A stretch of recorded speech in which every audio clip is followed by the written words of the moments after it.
This video is for educational purposes only. It presents Dr. Roджър Kalahan's theory of the cause of psychological problems and demonstrates thought field therapy and some of the principles discovered with this highly effective and rapid therapy. Thought field therapy had its origin in 1979 when the problem and treatment of psychological reversal was first discovered. The next year resulted in the first successful treatment of Meri, who suffered from a very intense phobia of water. You will hear Mary's story and meet her early on in the tape.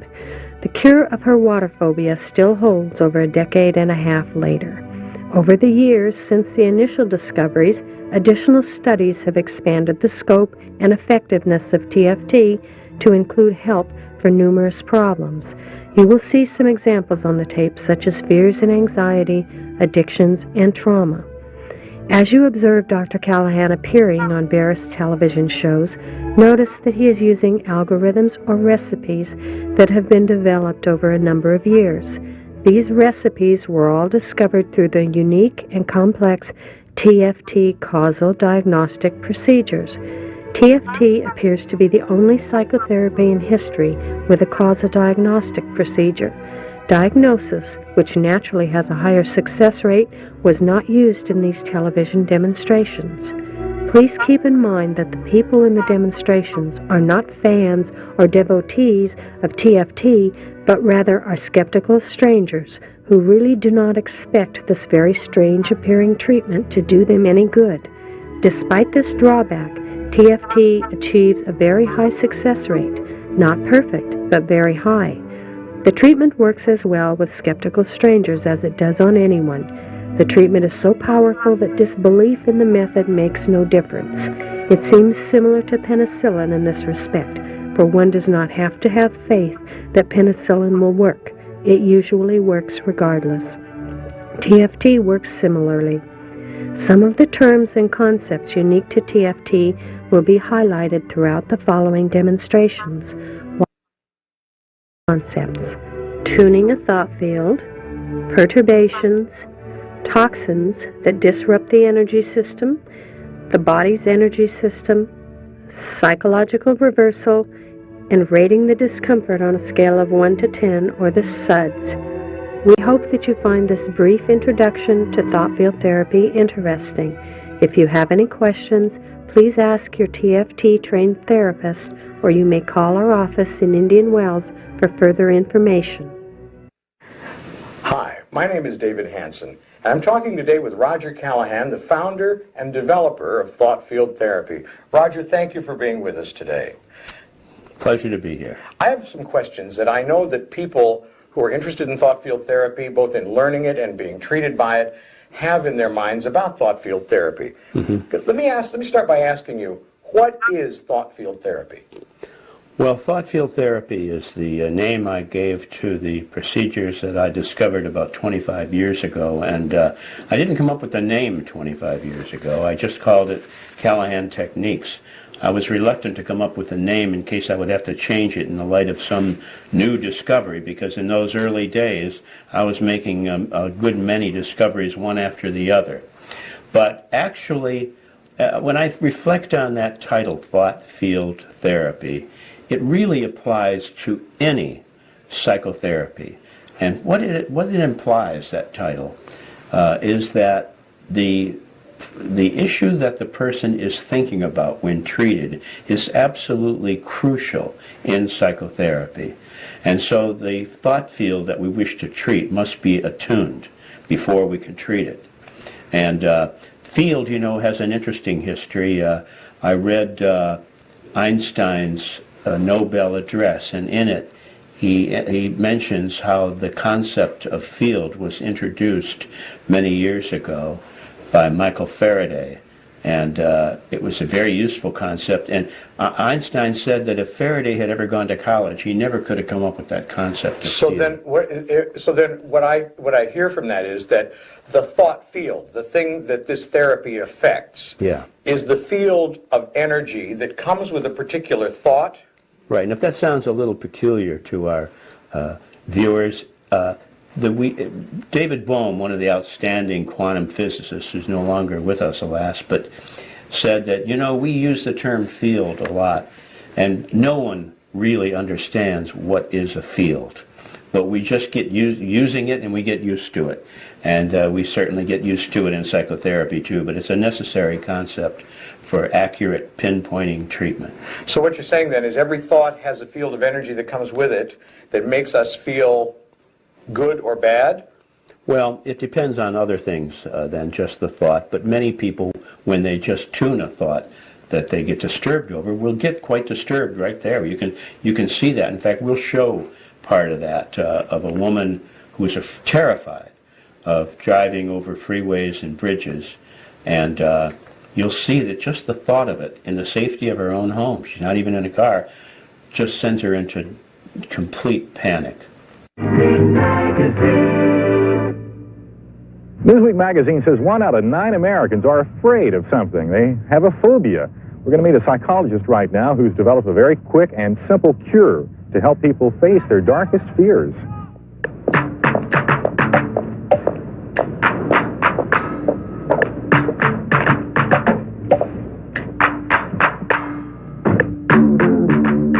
My worst fear is driving, especially driving fast.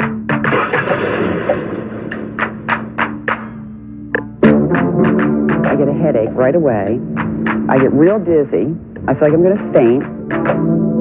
For many of us, freeway driving can sometimes be an inconvenience. But for Sharon Heafy, driving on a superhighway can be a devastating and terrifying experience. I clutch the steering wheel real tight. I don't even know I'm doing it. My palms get sweaty, and my heart beats real fast. My mouth dries out, and my lips get numb. For 20 years now, her life has been ruled by this unexplainable fear. For 20 years, Sharon Heafy has been confined to a maze of back streets and country roads in and around Baltimore. Her very survival often depends on her ability to avoid driving on freeways and over bridges. It's terrible. I hate it, and it's getting worse. So I'd like to conquer this now. It's been a huge inconvenience all my life. This is a 5-minute phobia cure. Tell me about this fear of yours. My fear is of driving. To begin the treatment, each patient rates their fear on a scale from 1 to 10. Roads and expressways or beltways. What about going over bridges? That is the very worst, is driving. Uh-huh. I really... Suppose you're driving, you have a passenger. How upset do you usually get? Give me a number when you would go over a rough, what you would consider a rough bridge. A rough bridge. 10. How upset are you right now if you'd give me a number for Thinking that? about it? Yeah. I could get real panicked about this. It's kind of chokes you up. Okay. Can we cut this? Okay. That's enough. But for Sharon, the true test lies ahead, on the freeway, and across this bridge. How long has it been since you felt this good driving on the freeway? 18 years? 18 years. Is this the bridge? Yeah, this is the bridge right here. And you feel all right? Flat bridge, yes. Not a problem at all. Great. You know you're cured. And here you go off the ramp. Nothing to that. I could do that 50 times. I know a little bit about this next thing I'm going to ask you about because I've seen the pictures, but would you share with us how you actually discovered the process of thought field therapy? Of course, I realized at that time it didn't have that name. No. But how did you discover it? Well, I've been doing psychotherapy since 1952. Prior to that, I was doing hypnotherapy. In 1952, I was in the clinical psychology program at Syracuse University, and we started doing psychotherapy. It was a psychotherapy-oriented clinical program, and that's why I wanted to be in it. And anyhow, from the time I started doing psychotherapy, I wanted to find better ways, because the ways we were using back then, I was trained in client-centered therapy, were very inefficient, very slow. Psychoanalysis was in its heyday back then, and that was even worse. But I was always looking for better ways, and that's really how I happened to come upon this discovery. I was exploring a different way. I'd heard about the acupuncture meridians, and I tried experimenting with them, and sure enough, I got a spectacular result in treating a phobia. Tell us the story about that phobia. Well, that's the case of Mary. It was my very first case with this therapy. And I had been working with Mary for a year and a half, trying everything I had ever learned, systematic desensitization. What was she afraid of? What was water. the phobia? She had the most terrible fear of water of anyone I'd ever seen. And I had been doing therapy for quite a few years at that time. And I tried everything. I tried cognitive therapy, behavior therapy, and I was treating her at my home where I had a swimming pool. And I tried everything on her, and we did make a little progress, if you could consider it, in this sense, that after a year and a half of everything I had ever learned applied to her, she was able, finally, to go near the pool, sit on the side of the pool with her feet in the water. Before that, she couldn't even look at the pool. But it was torture for her still. It was severely disruptive to her. She left each therapy session with a terrible headache, and it was just torture for her to sit there. And it taught me something about those kinds of therapies that I was using, which are the conventional therapies at the time, is that it teaches the person that they can take more misery than they would have thought they could. So what happened with Mary that was the lead-in to letting you understand how this tapping therapy works? It would take a little while to tell you everything that we did, but anyhow, I figured through a procedure that this problem was kind of connected with this stomach meridian. Mm-hmm. The stomach meridian begins right here under the eye, comes up on the head, ends up on the second toe. Mm-hmm. And so I just addressed that meridian, and it doesn't make any difference how you do it. I found that out later. But let's say I tapped right here, and she said to me, "It's gone." And I didn't know what she was talking about. I said, "What do you mean, what's gone?" She said, "That horrible feeling in the pit of my stomach." See, the stomach's here, but the stomach meridian starts here. So I thought I'd go to the beginning of the stomach meridian and tap her there. She said, "That's gone." I said, "I don't know what you mean." She said, "Well, I'd always get that awful feeling in the pit of my stomach when I think of water." And she'd had this fear since she was an infant. Her parents told her. And she had nightmares about it regularly, about water getting her. And no one knows why she had it. But anyhow, tapping here instantly. Now, I cured it. Now, I didn't believe her. And it must have been very surprising to you to hear her say... So shocking. Because remember, I've been working a year and a half with this poor woman, and I used to have to drag her down to the pool. And I said, "Let's go to the pool." That was my test to see how good she was. She says, "Okay," and she started running toward the pool. Whereas before, she would be very slow, and I'd have to coax her. "Come on, do it again, Mary, it'll get better." Anyhow, she ran to the pool. It scared the hell out of me.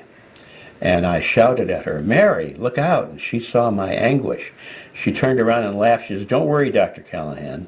I know I don't know how to swim. I'm not going to jump into that pool." I breathed a sigh of relief. But anyhow, that night there was a storm.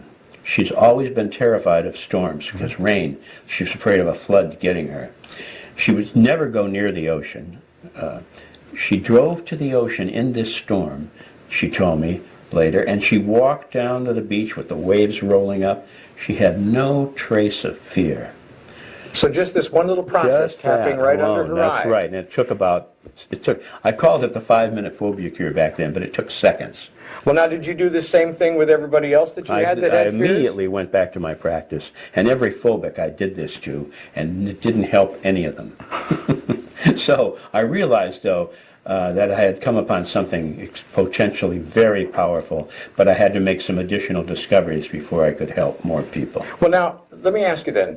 So if just tapping under her eye made this problem go away, you had to develop other procedures to help other people who had similar problems that were phobic-oriented. Yes. Okay. So then what is it, what then did you discover is the cause of these emotional problems, these emotional upsets? Yes. Well, the cause was the problem in this meridian. Okay. I mean, that's the best we can say at this time. Now, later I came upon the concept of perturbation. A perturbation. A perturbation. The concept is very clear, and it's, anyone can test out the existence of this concept, perturbation. It's a new concept in psychology, perturbation. Everybody knows the word, what the word means, but if you look up in a regular dictionary, you'll see one of the definitions says a cause of mental disquietude. Now I changed the A to the. The cause of mental disquietude, I believe, is a perturbation. And a perturbation is not a disturbance in a meridian. It's not a blockage in a meridian. In fact, it's a locus of incredibly precise information such that this perturbation can govern all the neurologic, hormonal, chemical experiences in your body that takes place when you're having any kind of emotional disturbance, whether it's fear, anger, panic, etc., depression. They're all caused by what I call perturbations. And I believe, and we can show you, that when we do a proper treatment, the perturbation is collapsed and the problem is gone.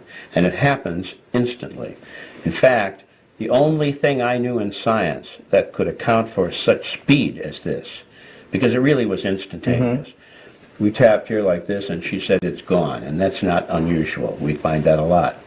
And is quantum theory. Quantum theory talks about things that happen at the speed of light. And that's what the control system in the body is governed by quantum effects. And that's why we get that speed that we get. So the entire energy system is governed by this. The body's whole energy system is governed by this. In regard to things like phobias and emotional disturbances. Now you talk about the thought field and tuning it. Are you talking about tuning into the feeling someone has when the energy... Well, tuning is just another word for thinking about. Thinking about. Yeah. See, if the person doesn't think about the problem, you cannot treat it. You can only treat it when it's thought about. In fact, when we treat animals and infants, which we do with great success, you can't ask them to think, you can't ask a dog to think about, you know, when you're on a hike or when the delivery man comes. But if you expose them to that situation, their thinking is automatically there. So that's how you get the thought field up. It's actually they are actually in a perceptual field. They're in a perceptual field. They're perceiving that. Like I treated an infant who was terrified of the bath. A little young infant, less than a year old, just cried in horror when they put in the bath. It was in Florida.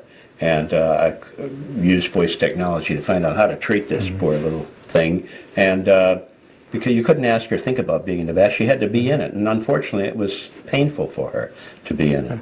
I saw a clip of a television show with you with a child that was afraid of having his hair cut, was terrified of it. I want you to meet Sheila, who is Levi's mom. Now, Levi is this adorable guy. Hey, Levi, how you doing? He's got his train going down here on the floor. You've been seeing him throughout the show because Levi doesn't like to get his hair cut. Now, the video that you brought us pretty much speaks for itself. Watch this. Sister, go talk to brother. Say it's okay, Levi.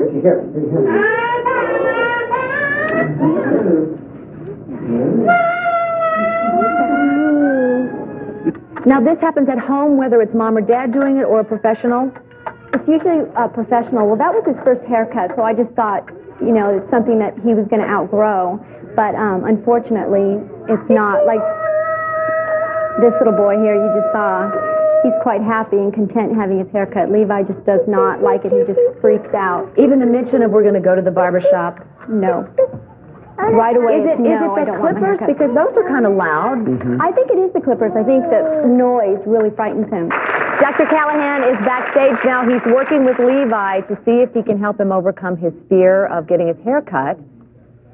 He's actually said he was going to teach the mom so that she can work with him on it, because it's pretty hard to get a kid that young to sit still. They're making friends, though. Okay, Dr. Callahan, you've had your work cut out for you. How is it going back there with Levi? With Levi, it was like a miracle. His mother asked him if he wanted to go in the barber chair, and he ran into the room and jumped right up and climbed in the chair and ready to amazing. go. Yeah, it was All right, beautiful. we're going to cut back to Levi in just a few minutes and see if he's actually going through with it and Right. getting the haircut, because we have Carmen from the Yellow Balloon, which is specialized in kids' haircuts, back there ready to go. So we'll see. So you're encouraged about that. I want to cut backstage live to the camera where Levi is. Dr. Callahan says that he would, look at this. Look at Mom just sitting there. Look, that's Levi. Hey, look at this. Look at him! This is a miracle. I can't wait to go back there and give him a hug. Wow, what a nice way to end the show with a big smile and a great haircut. Thanks, everybody. We'll see you back here next time. Take good care of yourselves now. See you soon. Thanks very much. And in just minutes, the problem was eliminated. He was screaming and crying and clawing, and then just moments later... we had to bring in a barber for him to tune that field, that perceive it, you see, and then he could be treated, and he was treated with ease, and very quickly and very successfully, fortunately. Now, the effectiveness of this therapy is evident to people, and I've experienced it myself, is evident to people at the outset of the therapy. Once the therapy's been completed, once the treatment's been done, it's evident. But you have discovered also that there is another way of quantifying and really identifying that the therapy has worked, and that is the issue of heart rate variability. Is that correct? Yeah, the equipment of heart rate variability, and that's thanks to Dr. Fuller Royal, who's a medical doctor and a homeopathic physician in Las Vegas. And he's the one who introduced me to heart rate variability. Now, what is heart rate variability? Well, it's the very best instrument in any field to measure the state of being of an individual. It's the best predictor of death. For example, we know that some people just die suddenly. They don't have any symptoms of any problems. There's no history of any problems. But yet, and sometimes great athletes on the field, they'll just drop dead just like that. A famous actor happened to. They just drop dead there, and no one knows what the hell's going on. But one instrument, and only one instrument, can predict a person's proclivity to dropping dead with no warning, and that's heart rate variability. Now, what is heart rate variability? What is it? It's a medical instrument. It's in a What form. does it measure? It measures the variations in intervals between heartbeats in a person. Let me explain. It's not the pulse of the person. Two people could have exactly the same pulse, say 70, and one of them have very dangerous and low heart rate variability. The intervals are very close together. And other have variation in the intervals. The key thing, the interesting thing about variation is if you're sending Morse code and you just send dot, dot, dot, dot, no information's going on. Correct. Just dots. Everything's the same. Well, that's what happens in low heart rate variability. The average intervals in a healthy person will vary. Like this, think of this as the interval in microseconds between heartbeats. This is a bigger interval. But the point is, it's not just bigger intervals, it's that they vary. Small ones, big ones. See, that's a sign of information transfer. I see. So every interval between beats should be highly variable in a healthy individual. And here's what they found. They found this was discovered in a maternity ward at Yale University Hospital about 45 years ago. Dr. Hahn, H-A-N, discovered this. They were hooking up fetuses, unborn babies, to this heart measurement. And they found, they'd looking at the beats. They wanted to find infants who were having trouble in advance so they could perhaps help save some lives. That was their purpose. They found something that was shocking to cardiologists, shocking as hell, and that is that the even intervals between beats is a sign of impending death. Well, now a lot of research has been done with heart rate variability, and every piece of research that's ever been done, it'll predict health and death better than anything. Why isn't it used more commonly? I'll tell you, I have a theory about that because it's kind of shocking why it isn't. The top expert at Harvard University on heart rate variability said in a newsletter not too long ago that we don't know what to do to improve it. And I think that's the key to why you don't hear more about it. I treated a medical doctor in Colorado who's a friend of mine, who is a friend of a friend. And I was doing heart rate variability with him. He said, "Oh, you have heart rate variability." He says, "That's interesting. 25 years ago when I went to Harvard, we did research on that, and I thought it was very interesting.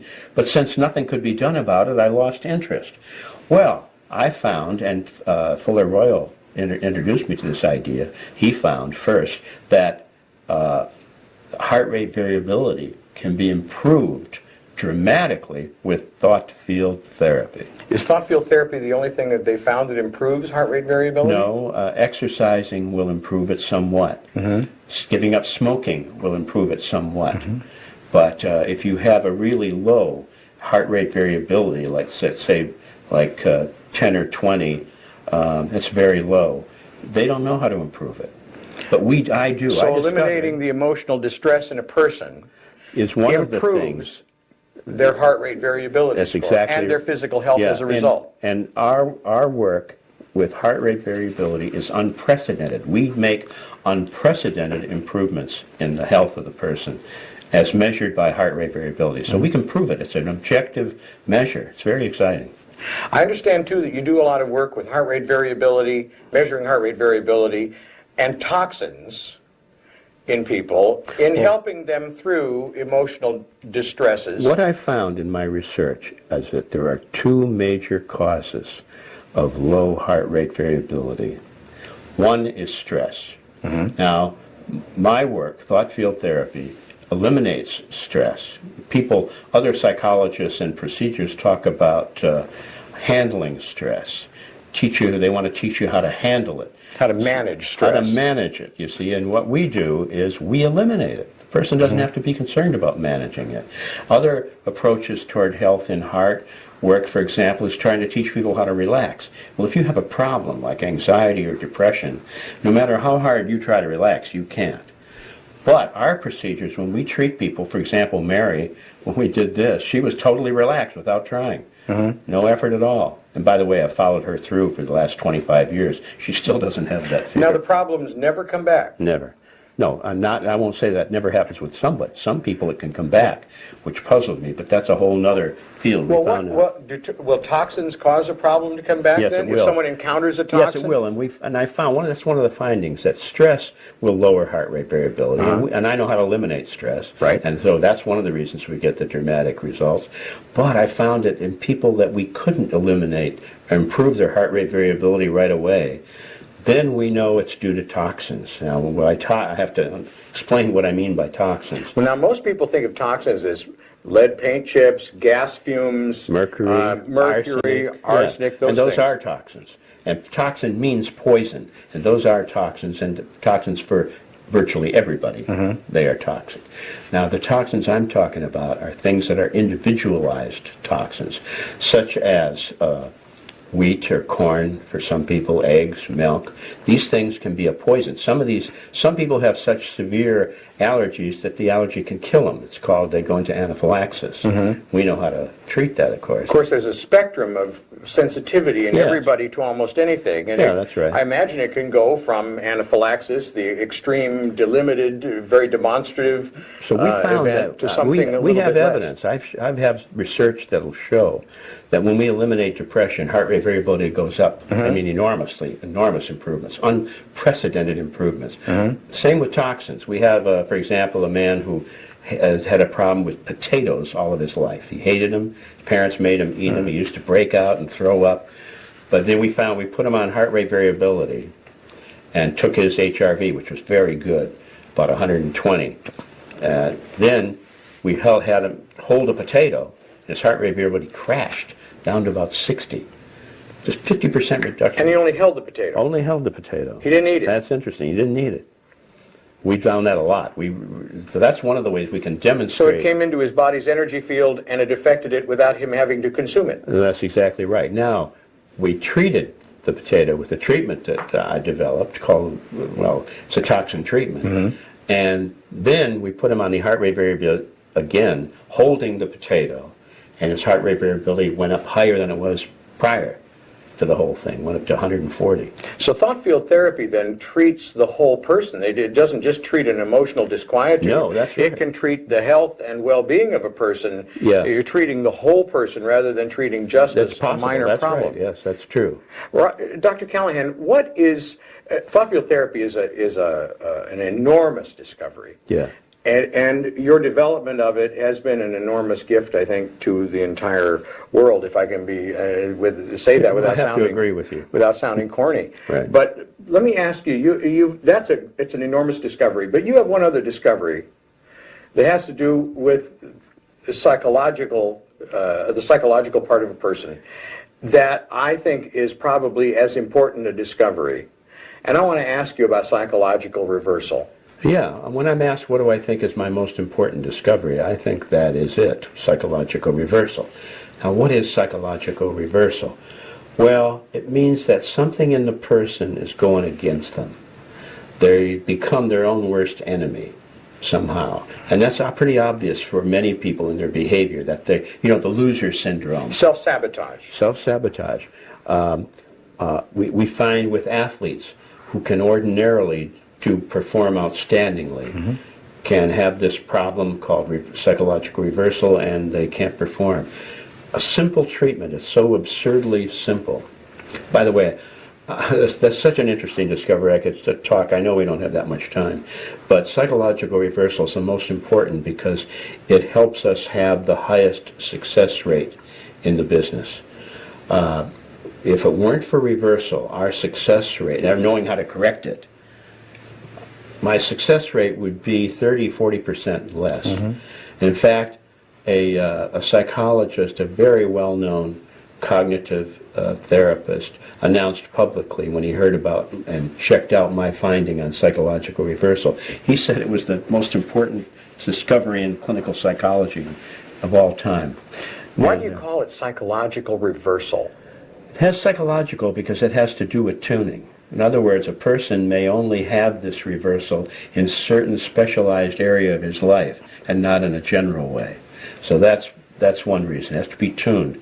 Like I had a patient, for example, who was an outstanding student. She was a mature college student, and she ran into trouble in chemistry. She got A's in everything, but in chemistry she couldn't get it.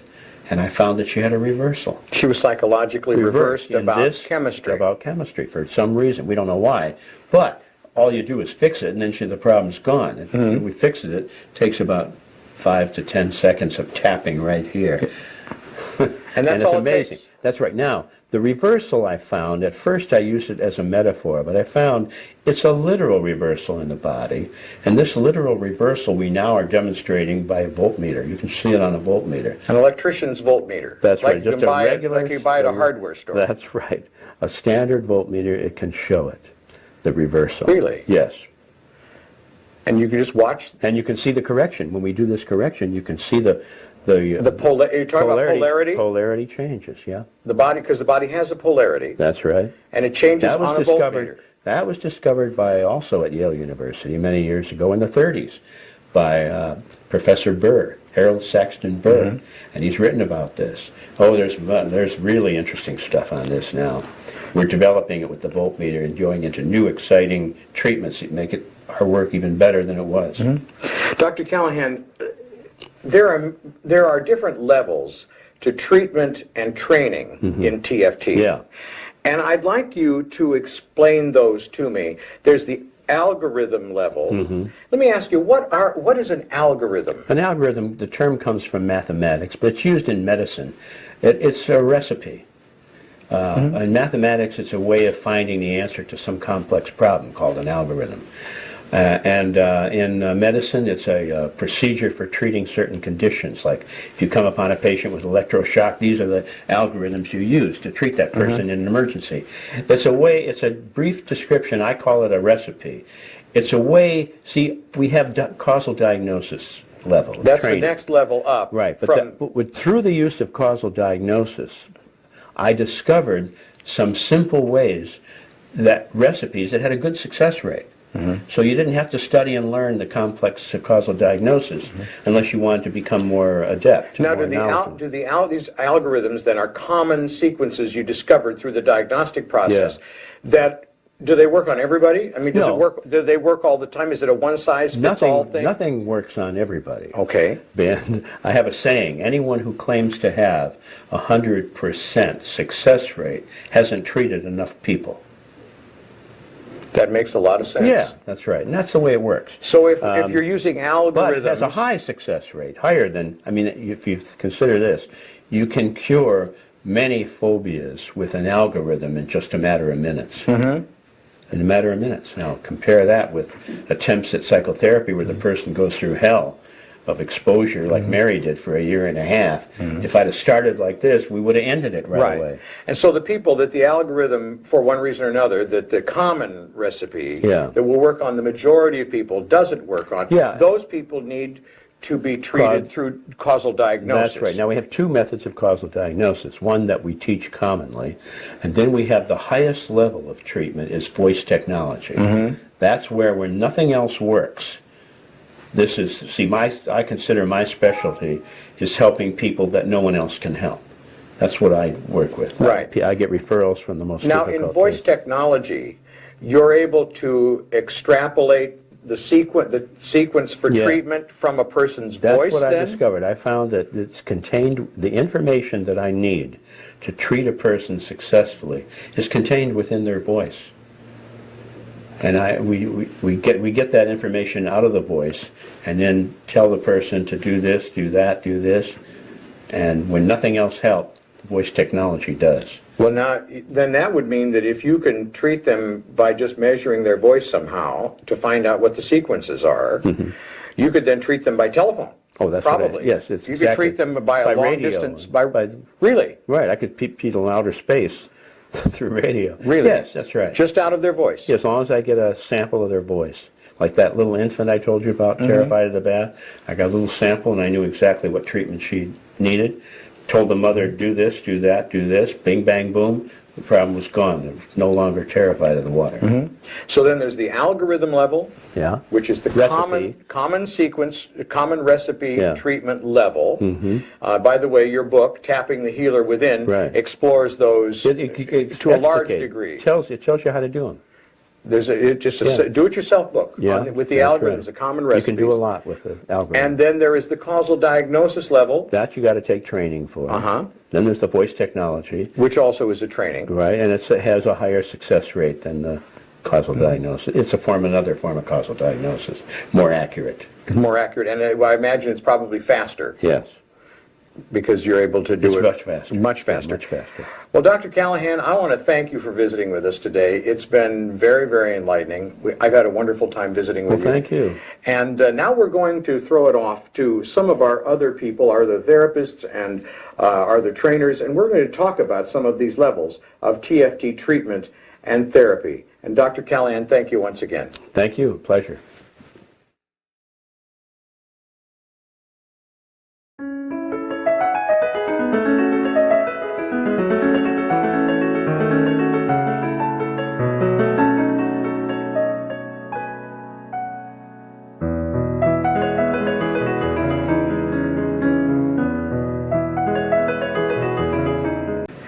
We're talking with Jenny Edwards. Jenny is a PhD, and Jenny is one of the people who has been teaching TFT algorithm trainings longer than practically anybody else. Jenny, thank you for being with us today. Thank you. Jenny, let me ask you something. What is algorithm level TFT? Algorithm level TFT is a 2-day training, David. People who attend the training learn the theory behind the training.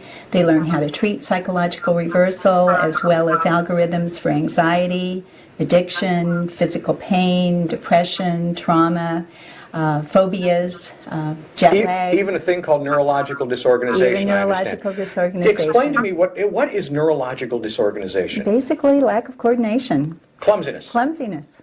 Clumsiness can be treated with thought field therapy. Absolutely. And is it effective? Extremely. Is it? And how long does the treatment take? Less than a minute. Really? Yeah. How long does it take to learn algorithm level TFT? If I was going to take an algorithm level course, which is, and algorithms, as Dr. Callahan explained to us just a little bit ago, are the common sequences that work on most people, the majority of people.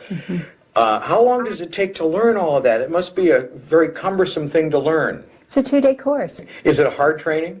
It's a lot of fun, actually. Is it? It really is. People have a chance to work on various things in themselves, various phobias, traumas.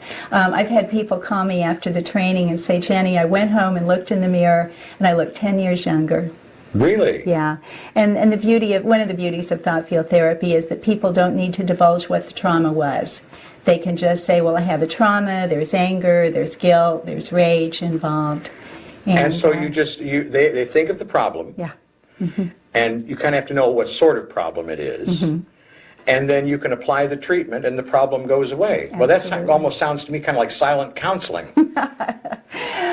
Could be. Could be. It's so effective. It's one of my greatest joys is teaching it. Really? It must be very, very rewarding. Yeah, to be able to see people. Now, certainly you don't, in this training, you want people to have, you want real people's problems. This is not just a thing where you role play problems. So I guess the people in the class sort of work on each other's things. Is that right? Exactly, yeah. At the beginning, because you don't drag people in off the street or something. No.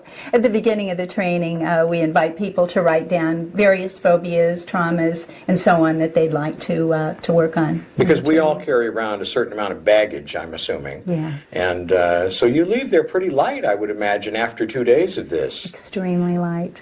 Well, now, you have these algorithm trainings, and you have people, I guess you have people from all walks of life. Now, you work a lot in the, do I understand, religious community?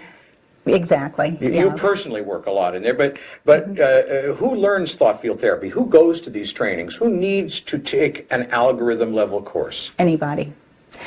We have, of course, psychologists, therapists, massage therapists, body workers. A lot of teachers take it, doctors, businessmen and women, you name it.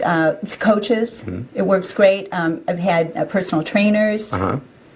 I see that I've seen in some of the literature physicians, nurses, dentists, chiropractors. You've had dentists take it to help their clients become less fearful of the dental treatment. And needle phobics, I understand. Needle phobics, yeah. People who are afraid to have a shot or have them put the Novocaine into the mouth. And then you have other professionals too, I understand. You have like people who do energy healing work and people who do Reiki, people who do, we said massage.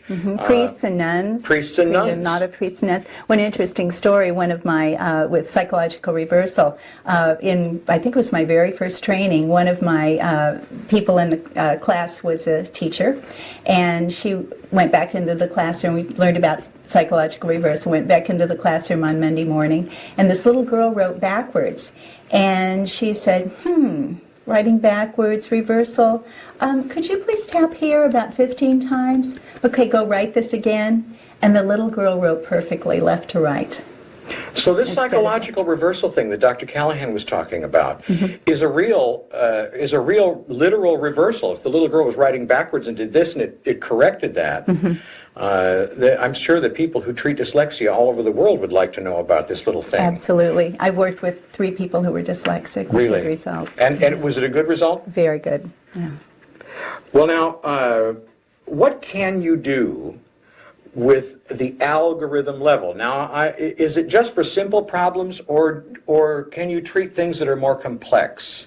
Definitely can treat both. Simple problems, daily anxiety, stress, as well as things that are more complex. You can treat people who have been in the worst kinds of traumas, to just daily treating in the morning, getting up, saying, gee, how do you feel? About a 5. Okay, let's do some tapping. So you mean a person who has had a complex past traumatic experience with just a simple common recipe in TFT can eliminate that problem altogether? Absolutely. Yes. We have total confidence when we bring someone up for a demonstration. We can eliminate their trauma no matter how. Sometimes people tell us their traumas and I'm like, oh my gosh, And we. But of course, we're that's able not to something they eliminate have it. to share. No, they don't have to share it at all. Right. No, and we're able to eliminate it. So they can, we work with phobias, fears of snakes, fear of heights, and then we go test it. Work with the traumas. We check the next day and later in the day, how are you doing? Has the problem stayed gone? We find that with anxiety and with addictions, I joke that, we wish we could treat once in your life and you'd never have any more stress. And of course we treat... Now, we opened this segment with a video clip of you in your first TFT training. Yes. And you were being treated for what? For fear of doing thought field therapy. For fear of how did you feel about it? Were you afraid that people would think that you were silly when you asked them to tap on their face and hands and body when they thought of a particular problem? A little bit. I was afraid I may not do it right. I was afraid it might not work. I was just afraid to use it. Well, tell us a little bit about that. So you had a problem. Your problem was your fear of using thought field therapy with people. And I can barely remember that. Since then, I've taught thought field therapy in 10 countries. How long did it take Dr. Kalahan when he was treating you on that clip? Because I'm not sure that clip is completely real time. How long did it take to treat you from that? Probably minutes. When the experience must have been very startling for you. It really was. It really was very startling. Because you lost it instantaneously, and now I can barely remember it. You teach people you don't just do it, you teach it to people all over the world. That's correct. That's correct. Jenny, let me ask you, what is the most prominent? I know that you were in Nairobi when the American embassy was bombed. That's right. And you helped a lot of people during that process, during the process of recovery from that, with thought field therapy. What's the story that comes out of that that's most forefront in your mind? The very first woman I helped in Kenyatta Hospital. She had glass in her feet. And from the explosion? From the explosion, right. She had run out, and actually they had not removed the glass yet because she had her problem was less than other people.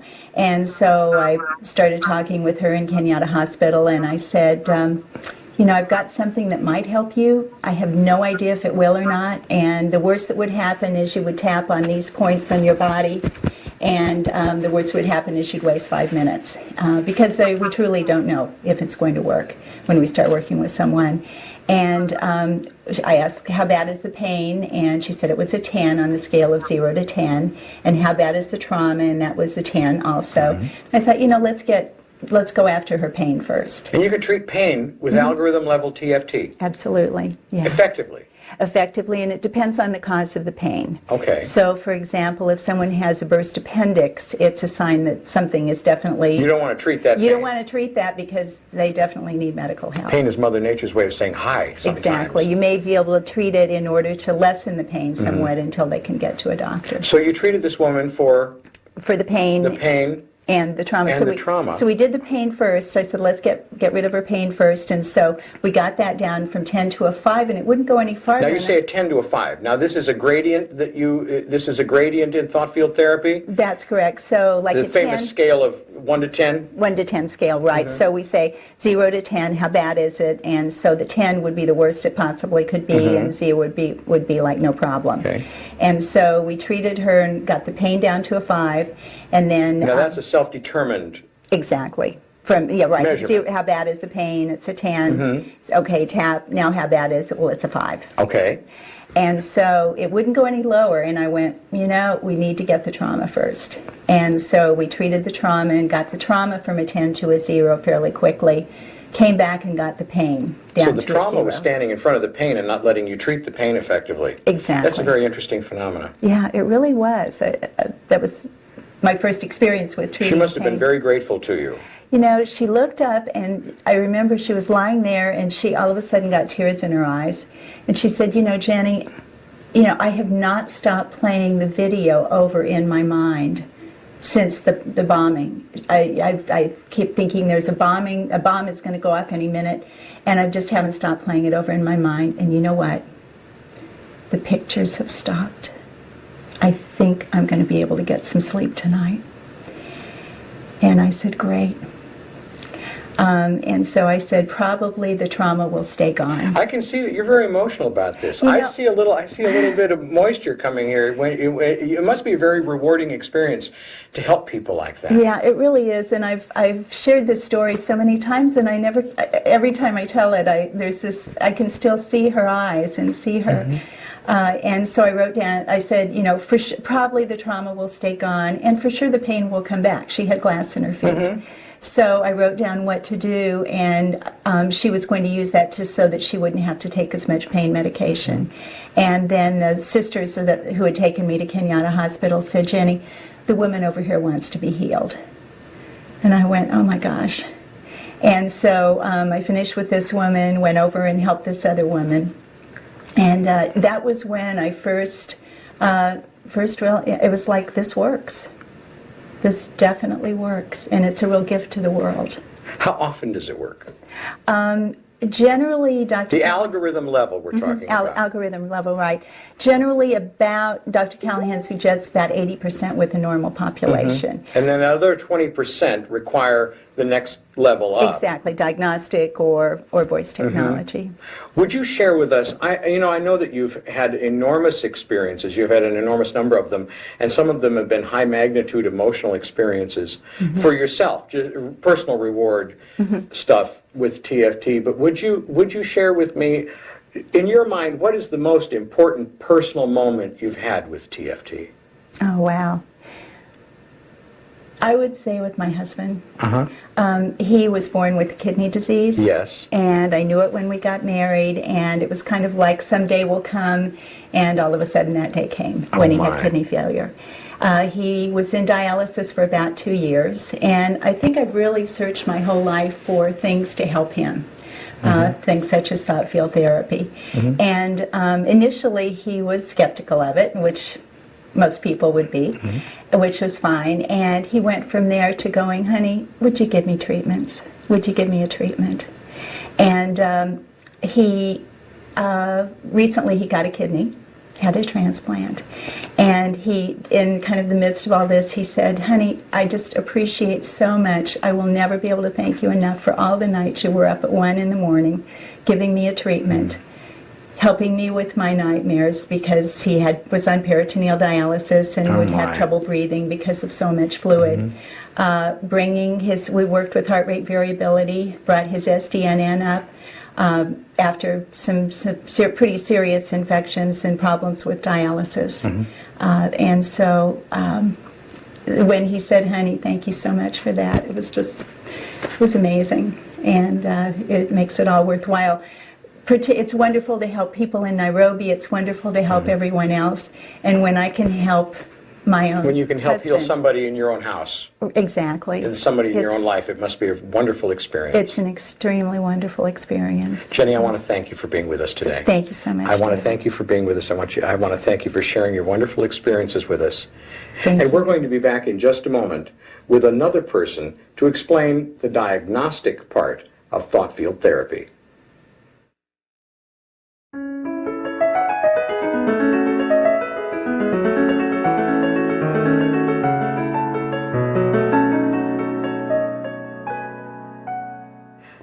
Hi.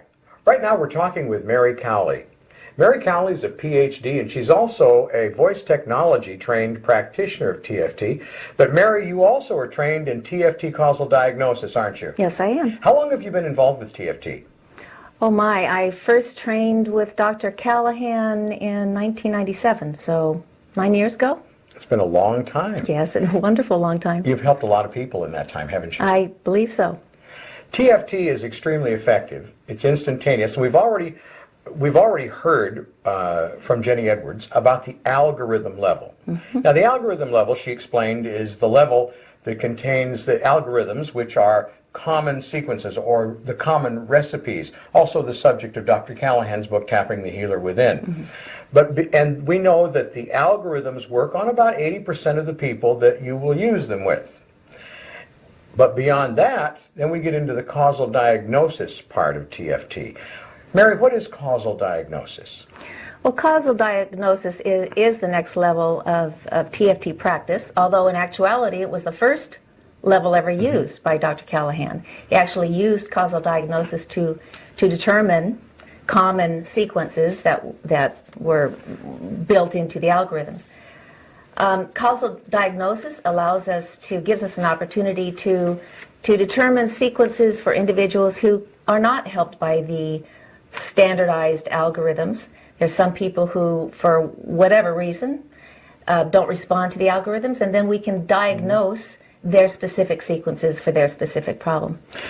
So we're able to help a lot more people that way. Well, certainly, and the effectiveness goes up too, I'd imagine, with causal diagnosis. Your level of effectiveness, the percentage of the people you're able to help, yes, goes up significantly when you get into the causal diagnosis part of TFT. Yes, you can be more precise. It's sort of like the shotgun and the rifle. Algorithm is kind of the shotgun because it helps about 80% of the people, but when you need to really zero in on what the problem is, and you need to get very precise, then the causal diagnosis, the next rung up that ladder, is the place where a lot of the practitioners end up. Yes. Now, Mary, over the years, Dr. Calahan has used the causal diagnosis process, which you just said was the first level of TFT developed, because it allows you to isolate where the problem actually is hidden and isolate the correct treatment sequence. And this is really the most basic part of TFT, isn't it? Is isolating those treatment sequences. Yes, that's correct, and Dr. Calahan will tell you too that is how he determined what the person needed in order to clear up the problem. And so after treating thousands of people with causal diagnosis, he noticed that certain patterns were emerging for particular problems, and developed them into algorithms then so that he could reach many more people through TFT without having to learn diagnostic level. Right. Now there's another part though of causal diagnosis that's very interesting to me, and I know it's probably very interesting to you too, and that is that when a treatment doesn't work, or you can't get the treatment to work, or a problem that you have successfully treated, problem goes away, all of a sudden the problem seems to have come back. I was reading something from Dr. Calahan that said that it wasn't that the treatment failed, it was that someone encountered an individualized toxin that reconstituted the perturbation that caused the problem to return. And in causal diagnosis, then, you're taught ways of isolating the toxin and treating around it, or would you explain that? Yes, actually, I think this is a true indication of Dr. Calahan's brilliance, in that whenever he would come up to a problem that he couldn't fix or couldn't help, or a problem would return, he'd keep working until he could find something that would help, that trying to go the next step, and that's what I'm so very grateful to him for. When a person is unable to be helped through algorithms or causal diagnosis, or if a person is helped and the problem returns, the next place we go to is determining possible toxins that the person has been challenged by. And we do that through, we do learn that in causal diagnosis. We learn how to determine that. We learn how to treat for that in order to mitigate the effects of the toxins so that the person can keep healing, and so that the TFT treatment for the problem can work and will stay and will hold. So it gives a person a lot more control over their lives and their problems by getting a handle on those items in their lives that could be upsetting their system so that they can't heal entirely. Now, a lot of us, we talked a little bit before with Dr. Calahan earlier about people thinking that a toxin is are lead paint chips and gasoline fumes and carbon tetrachloride. But things can be very, very simple that can cause emotional problems and emotional upsets, things like corn and wheat and milk and onions and things like that. It depends on what a person is individually sensitive to. Is that correct? Yes, exactly. And I know a lot of people that I work with will assume that they know what toxins are because they immediately go to those chemical toxins that most people see as toxic. However, it can be very, what look like benign or innocuous items like natural foods, wheat, corn, things that people think are, are basic needs. I've heard people say that I can't. It just can't be the corn that's the problem because I only eat organic corn. Right. And that can't be a toxin because it's organic. Yes, and you know, who's to know exactly why? But for some people, it completely throws off their system. So organic has nothing to do with it. No, organic doesn't have anything to do with it. It may have, a person may do okay on an organic item where they wouldn't on a non-organic item. Is possible, but that can be tested. But that's probably because of fertilizers or spray or pesticides. And we can so determine that through causal diagnosis. And you can. Yes. You can localize that and determine what it is, and then the person has to just stay away from that thing. Right, exactly. Okay, because I understand that toxin, Dr. Callahan was explaining, means poison. Yes. And one molecule. Yes, and it's hard for a person to understand the effect that it can have. I mean, when I first experienced what a toxin like that could do emotionally and mentally, it just shocked me. But I've experienced so many times myself, and I have watched other people experience it. In other words, a toxin can make a person feel very anxious, can make a person actually feel angry, feel very sensitive to whatever is going on around them, feel like crying. And we know this because what we can do is treat for that toxin. It will not make that item non-toxic in the future, but it can help mitigate the effects of it. All you need to do is a treatment for that, and that feeling will actually go away. The feeling or the emotional upset goes away yes. after you've treated for the toxin and then treated the problem. Yes, which is a very powerful demonstration of And then re-exposure to that same toxin can reconstitute that same problem. Yes, that's why true. people have to stay away from it. Is that right? Yes. Okay. Now, let me ask you another question about causal diagnosis, TFT. We know, I've seen some articles by Dr. Callahan, that we can validate the effect of TFT even at the algorithm level, but even more so at the causal diagnosis level with a process called heart rate variability measurement. Yes. And measuring a person's heart rate variability, Dr. Callahan was on a little earlier with me explaining that, allows us to really see that the treatment has worked. Now, heart rate variability is a barometer of general health.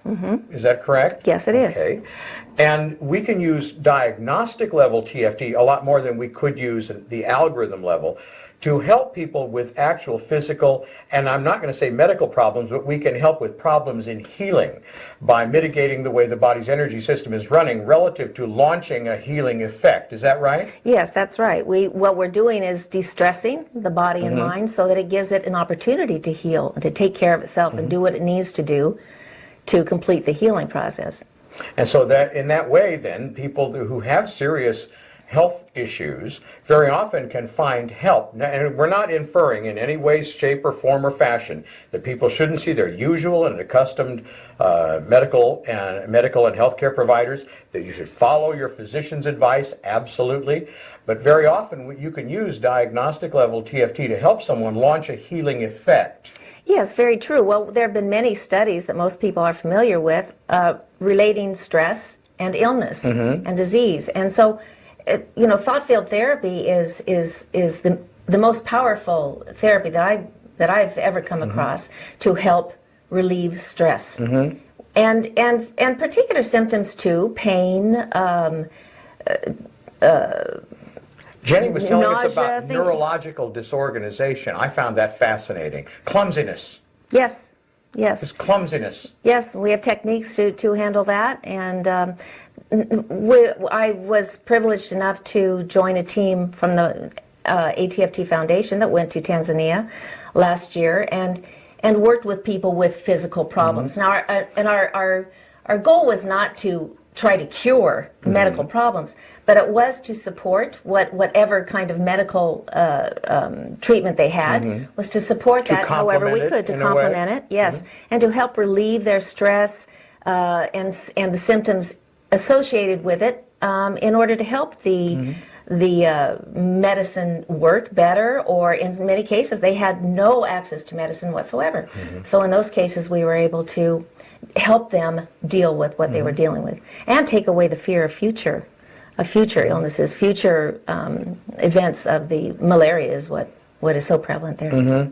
Now I know that stress and anxiety, and I saw an article about phobic anxiety that's carried in the body, all causes body stress, and so in those ways people can actually help improve their own health by availing themselves of causal diagnosis TFT. And if a person is thinking of learning causal diagnosis TFT, they'll be able to help people in a broader range of ways, I guess. Very definitely. And if they do also add heart rate variability capability to their practice, they can then show clients as well what kind of effect they're having at a very basic healing level. The balance of the autonomic nervous system is shown also in the heart rate variability, and it is very objective. So it's objective, which means it's not affected by placebo effect. No. So no matter what the person's thinking, they can't make it. You can't consciously control it by will. No. So it's a very powerful demonstration of the efficacy of the treatment. Mary, let me ask you a question here now. I understand in the diagnostic level of TFT, people actually learn how to diagnose in the body what the correct treatment sequence is for a person's specific problem. Is that correct? Yes, that's correct. And how long does it take to learn this process? How long does it take to learn causal diagnosis? Well, the causal diagnosis course runs for 3 days. And in that time, you do learn how to diagnose and test for the proper sequence for that specific problem in that specific person. Dr. Kalahan teaches you how to treat for more complex problems, types of problems that can't be helped at the algorithm level. We learn about heart rate variability and how to conduct that test for people and what it means. We learn about the toxins so that we can treat people who are even having a hard time responding to regular diagnostics. Now, I understand. Let me butt in here for just a second. Let me ask you a question. I know about this treatment that he does called the 7-second treatment. Yes. And I know, I've talked to people that has actually saved their life. Yes. Yes, that's true. That is the treatment for a toxin. Once again, it does not make the item non-toxic to the person, but it can help relieve the effects of that toxin. So some people have had a severe reaction to certain toxins, and the 7-second treatment has taken that reaction away entirely. It's amazing. It is amazing. So it's a 7-second treatment. And then I also understand that Dr. Kalahan has been involved lately in some real groundbreaking, very cutting-edge stuff about with the issue of psychological reversal, that he was here and explained to us about the person's energy system actually running in the reverse of the way it's supposed to run. That's why it's called reversal. But it's actually, he's able actually to show you how to see this now on an electrician's voltmeter that you would buy at the hardware store. You've seen this in action, have you? Yes, I have. It's quite marvelous, and again shows the brilliance of Dr. Kalahan and the dedication he has to just keep coming up with what we have out there, what can be taken out from the universe to show us what you can we actually do. see this change. You can see it on a voltmeter. You see it actually go from negative to positive after treatment. So if there's a reversal on a specific problem or even a specific part in the body that's having a problem, it will read in the negative on the voltmeter that you can just get at a Radio Shack, and go through the treatment, and that's still being developed as to what will help treat for some of these recalcitrant reversals. But you can watch it go right into the positive again. It's just quite amazing. And again, another tool to help people see what's happening in the body. It doesn't really change the treatment, I would imagine, but it might give you a direction to go with the treatment, and it certainly is a good validator. Yes, it is. It's another good tool for people to have in their toolbox. So it takes you 3 days. Yes. You learn all these things over this 3-day period. Yes. And you've been with TFT quite a time now. And let me ask you a question. I know that you probably have lots of stories.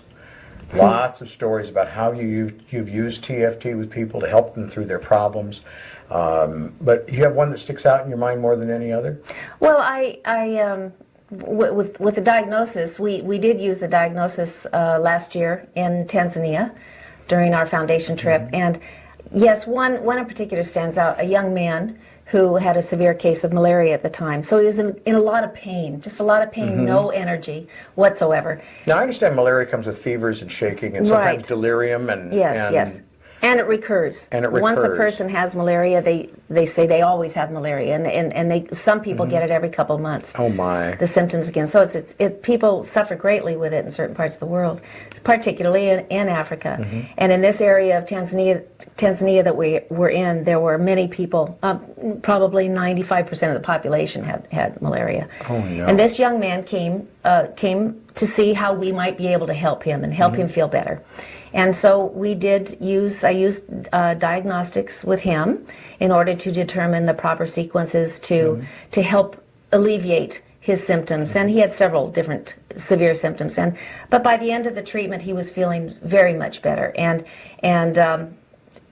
in his broken English, said, "Wait, just wait." And he disappeared for a while and came back, and he had walked a couple miles home and came back with a beautiful thank you card. But they're cards that he makes with using bark, colored bark, and all with a beautiful picture, village picture on the front, and a beautiful thank you note inside expressing his appreciation for thought field therapy and for the team that was doing the work there.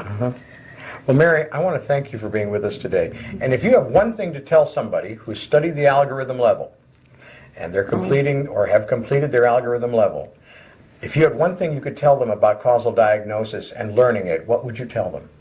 Look right there and tell them. Well, I encourage all of you to go the furthest you can go. You can help many, many people at the algorithm level. But if you reach a point where you want to go the next step and you want to help even more people, help people at a deeper level, help people with more complex problems, I encourage you greatly to use and to learn causal diagnosis. I don't believe anybody would be sorry to have done that. Mary, I want to thank you for being here with us today.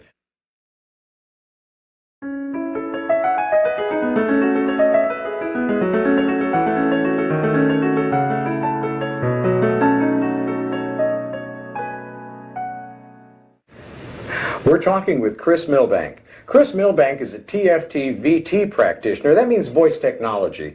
And Chris comes from the UK. Chris, thank you for being with us. Thank you for having me, David. Chris, let me ask you some things about VT, about voice technology. Now, you've been with TFT a long time. You started at the algorithm level. You moved on to the diagnostic level of TFT. Now you practice voice technology. What is voice technology? Voice technology is the most accurate way to define a tapping sequence for the healing code.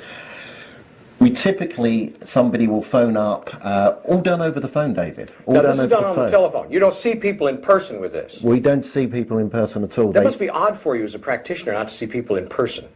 Well, you know, you kind of adapted to it quite easily. It must be very comfortable for the client, though.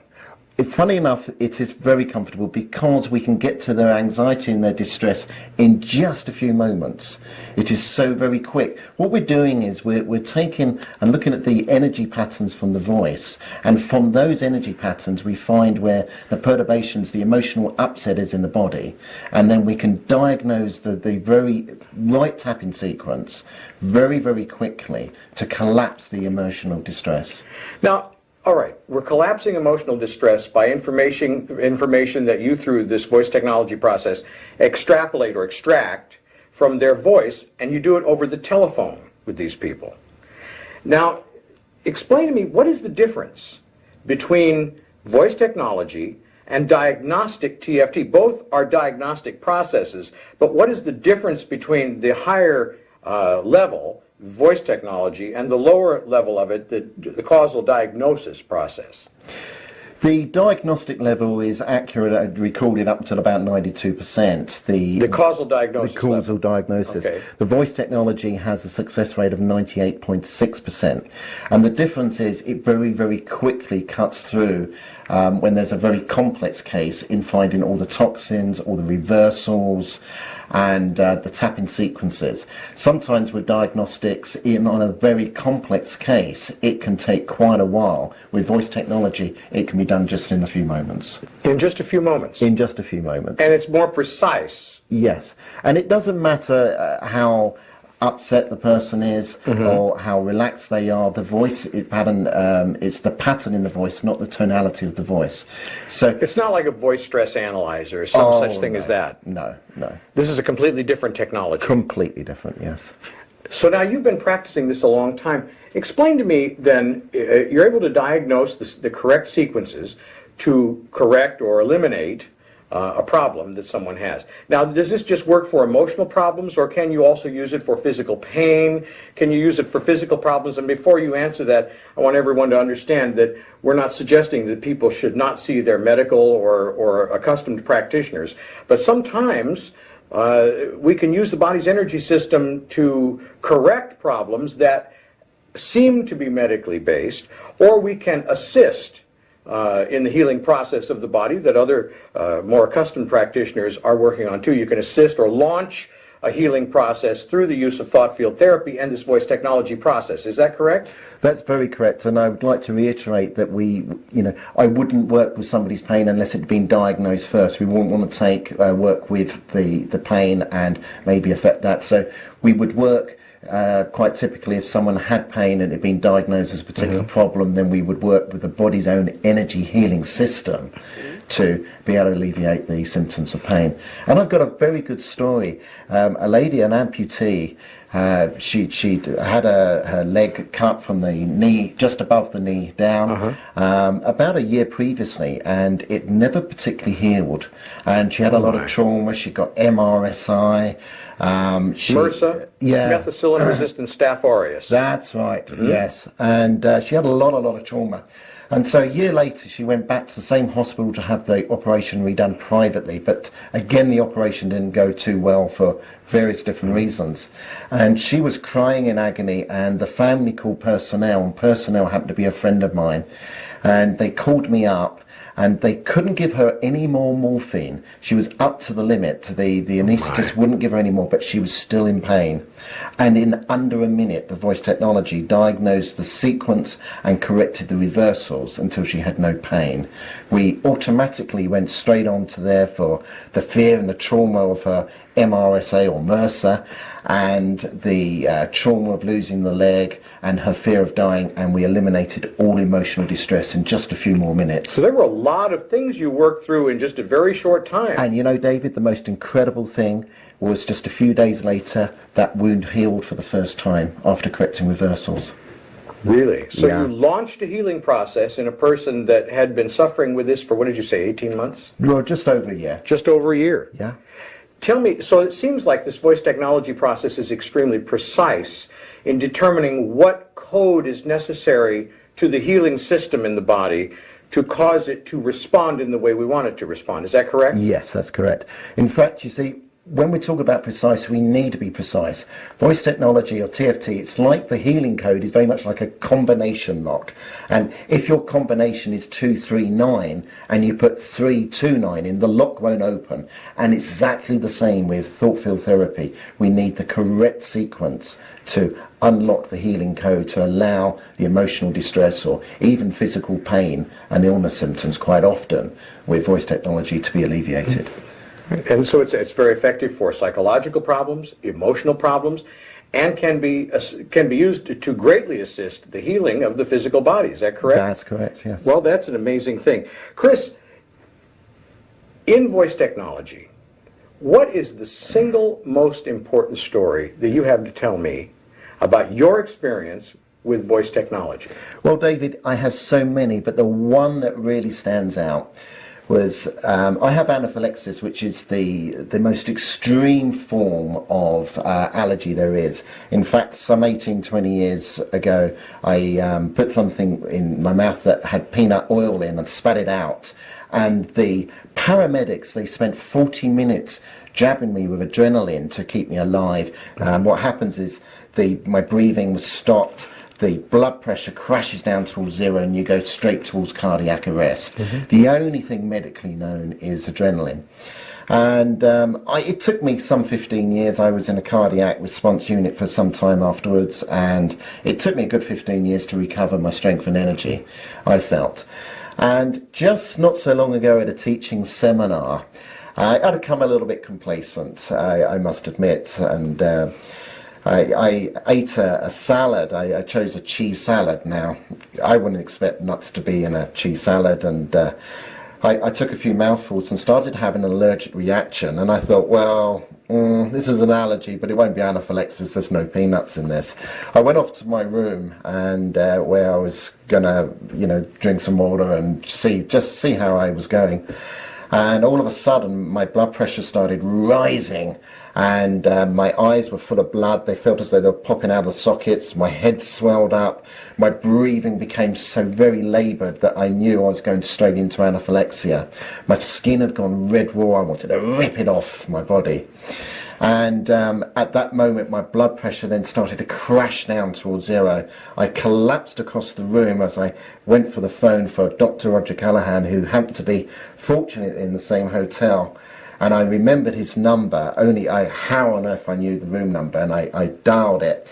And Mrs. Callaghan, and they could barely hear me. My throat had swollen up, my mouth had swollen up. It must have been excruciating for you. I was barely alive at that point. I was like kind of, hallucinating and so forth. And Joanne, knowing my anaphylaxis, put the phone straight on to Roger. And Roger, even though he couldn't understand what I was saying, was able to find the voice patterns. And automatically started treating me for nuts, but it wasn't enough. What I ate was the cheese, and there was some peanut oil in it, so I needed to be thinking of what I thought was the cause. And now I'm fine with cheese, but at this moment, and I went, cheese, and he couldn't understand what I said, but he knew then and gave me a point. I was lying on the floor, my back, like a goldfish bowl out of a bowl, like a goldfish out of its bowl, couldn't breathe. And I did the treatment for the cheese, which had the nut oil in, and immediately my breathing came back. Immediately my blood pressure normalised. And he gave me a few more sequences and checked several different other energy centres in my body until he said I was okay. And I was okay. It took me a little while for my skin to normalise and so forth, but I can quite honestly say a few hours after that, my breathing, I'd been asthmatic for all my life, was better than it was even before the anaphylactic fit. And I went on and I ate a 4-course meal that evening. And the next day, I was back in there, I was teaching, and nobody would have ever known. I owe my life to thought field therapy, Dr. Roджър Калахан and Joanne, and voice technology in particular. Without that, the paramedics would never have arrived in time. I was under a minute from death. Oh my. Yeah. Well, that story pretty well points up that people from all walks of life, people that are helping professionals, doctors, lawyers, chiropractors, people who do investigative reporting, anybody that is in a trauma situation, anybody that helps people with their health issues, anybody that's in an emergent rescue situation, all those people, plus psychological professionals, emotional professionals, helping professionals, could benefit from knowing voice technology, well, thought field therapy to begin with, and then voice technology on top of it. Is that... Absolutely. Every day I'm dealing with other therapists, but also first aid responders, doctors, psychologists, even a top consultant the other day, and demonstrated the power of TFT, and they can all quite clearly see it. But what I'd like just to reiterate is that I wouldn't say to anybody just to go out if they're having a severe allergy or anaphylactic fit, get immediate medical response. Take absolutely. Any medication prescribed, because the chances you getting a hold of a VT in time is, maybe it's remote, I don't know. So do go down that, but while you're waiting for medical response, then TFT may be able to help if you have a very experienced TFT. Now you have another story about anaphylaxis though that I heard out in the hallway, having to do with someone tapping the side of their hand. Oh yes, some years before probably about 5 years ago now. Again, I was teaching, and I was teaching in Ireland, and this is how I came into TFT. Most amazed me, I was teaching other therapies and very excited about them at the time. And again, I chose something in a buffet meal, and it had peanuts in, and I swallowed... You need to be careful of those buffet meals when you're teaching. I've learnt now.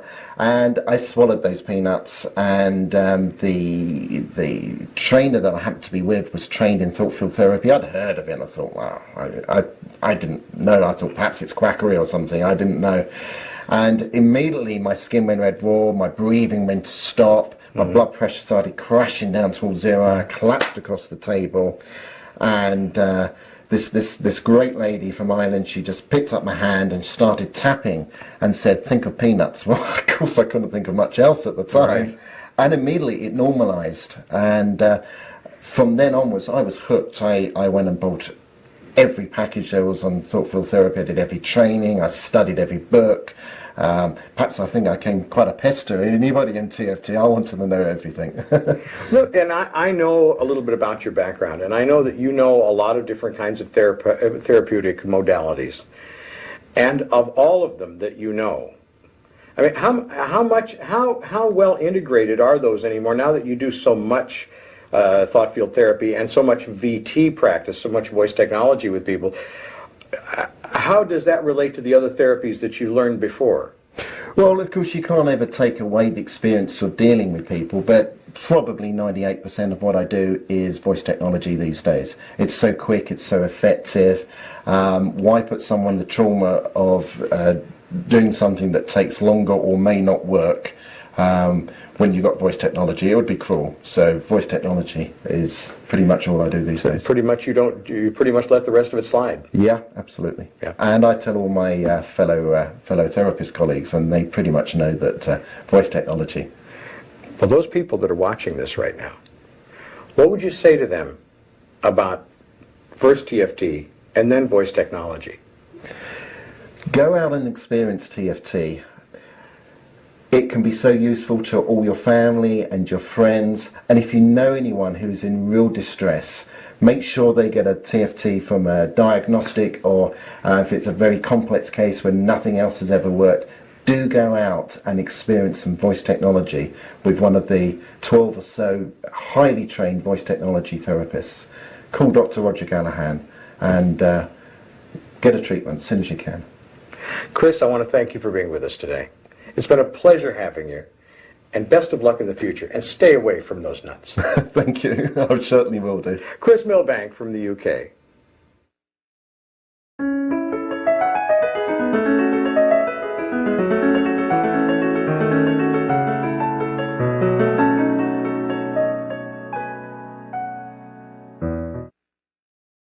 People from all walks of life are learning TFT. Doctors, psychologists, counselors, healthcare providers, teachers, complementary care practitioners, and even parents have learned it and use it every day. We have Dr. Kalahan to thank for discovering this amazing treatment process, because at long last, there's a simple and straightforward technique for resolving emotional and psychological issues. If you're a healthcare or healing arts professional, learning TFT will dramatically increase your ability to deal successfully with your clients' fears, phobias, anxieties, traumas, post-traumatic stress disorder, OCD, and even physical pain and many other emotional problems that can be life-limiting, stifle personal performance, and act as barriers to healing. As you've heard, this technique utilizes meridian treatment points that the client activates by simply tapping them with the fingertips while thinking about the problem. This process has the capability of disabling and often completely eliminating troublesome emotional problems. TFT is completely safe, and it's so rapid and effective that it can accomplish in just a few short sessions results that used to take years of traditional, time-consuming, and expensive psychotherapy appointments. It even works on problems that have not yielded to other therapeutic interventions. Beginning level TFT algorithm classes are offered throughout the world on a regular basis. This inexpensive introductory training in TFT teaches the common sequences that have been developed through TFT causal diagnosis. These algorithms, when applied correctly, will aid in the resolution of up to 80% of simple problems. Algorithm trainings are taught by TFT diagnostically trained instructors. The curriculum is standardized and approved by the TFT Training Center and by Dr. Kalahan. TFT causal diagnostic training is offered worldwide in the USA and the UK, Ireland, Mexico, and Japan. To find out more about learning TFT, contact Kalahan Techniques Limited at 760-564-1008 or visit us on the web at www.tftrx.com. If you think that you or someone you know might benefit from treatment, either in person with a TFT causal diagnosis practitioner or by telephone with a TFT voice technology practitioner, call 760-564-1008 for a referral to an appropriate individual. If you've already learned TFT, we want you to know that you have our ongoing support as a member of the TFT family. If you have difficulty with a client using just the TFT algorithm, be sure to call your TFT trainer or a DX level practitioner to assist you. If you're a DX level practitioner treating a client with TFT diagnostic treatment and you have difficulty, please call a TFT VT practitioner for assistance. There's a very good chance that a higher level of TFT will be able to help resolve your client's problem. For a further list of DX and VT practitioners, please go to www.tftrx.com. This is Dave Hansen, and thank you for watching.